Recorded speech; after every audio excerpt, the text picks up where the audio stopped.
deal with a private debt crisis.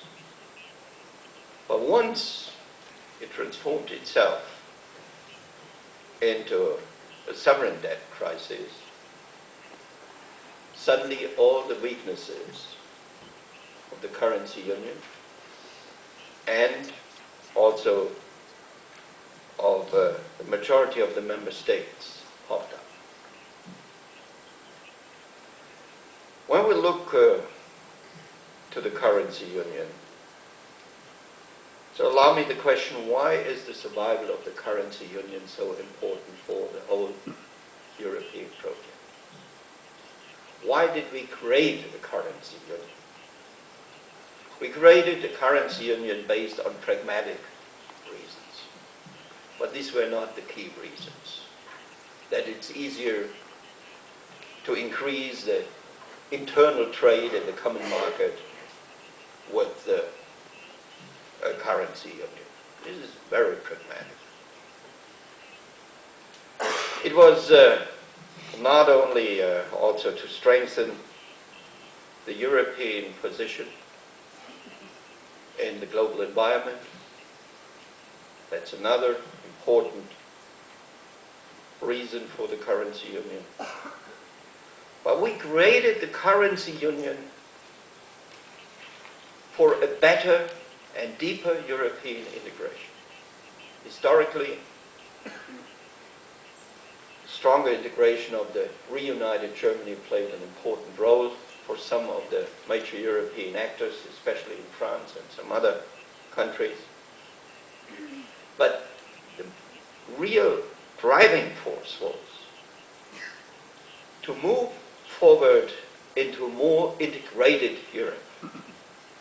Not only the common market, not only the common agricultural market, not only the other levels of integration, but with creating a currency union. It was the first step in integrating an essential part of the traditional states of revenue. The currency is not only a tool for economic exchanges or payments. It's guaranteed by a sovereign entity, by power. This was a step ahead. And now in the moment where we face severe challenges, we shouldn't remember the real reason.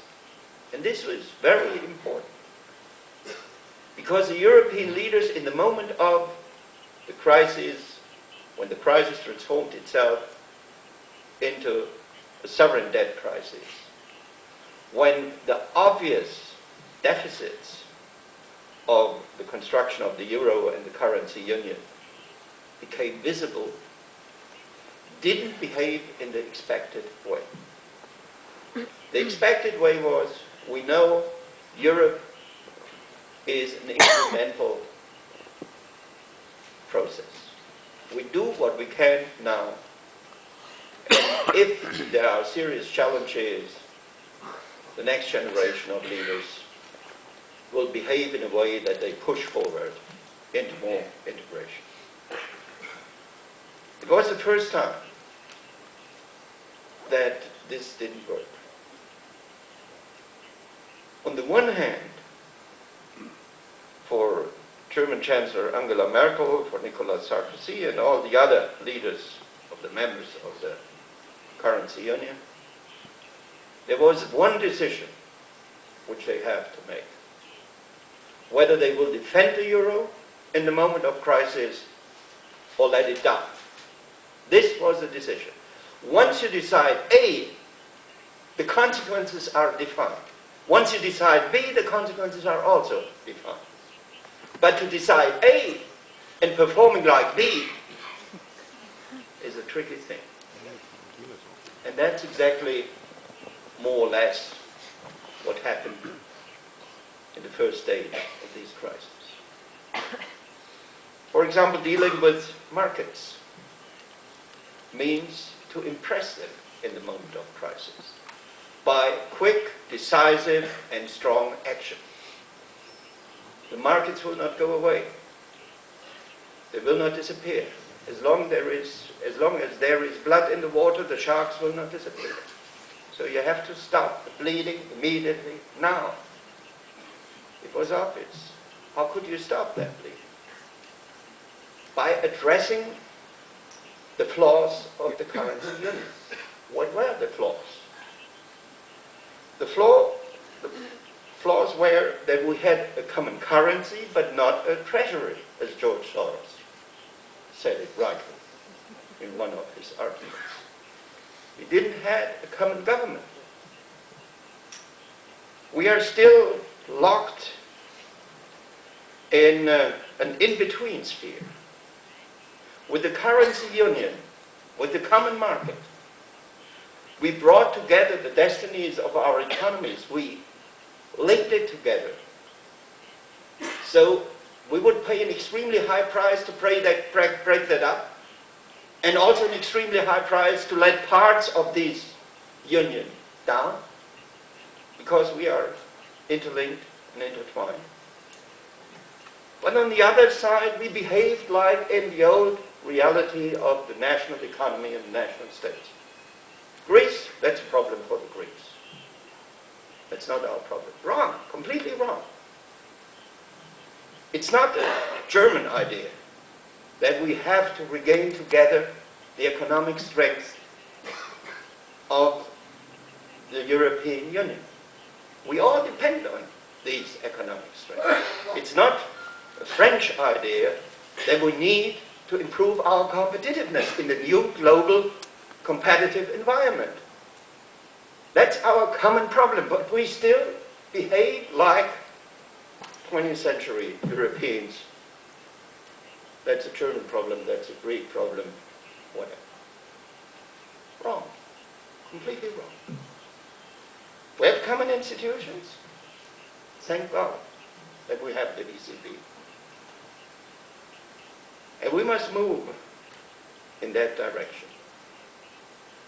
Now, I criticized from the very beginning, as a staunch European, my own chancellor not moving in that direction. So I have to support her. Now she made the turnaround and is moving in a more integrated economic union. I think this shouldn't be underestimated.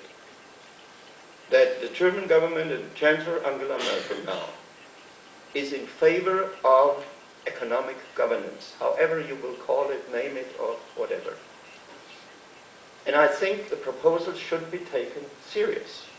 That's the beginning of a debate. And it must lead, as always in the European Union, to a compromise. But I think it's a very important step forward. For 2 years, I couldn't understand why this step was not made.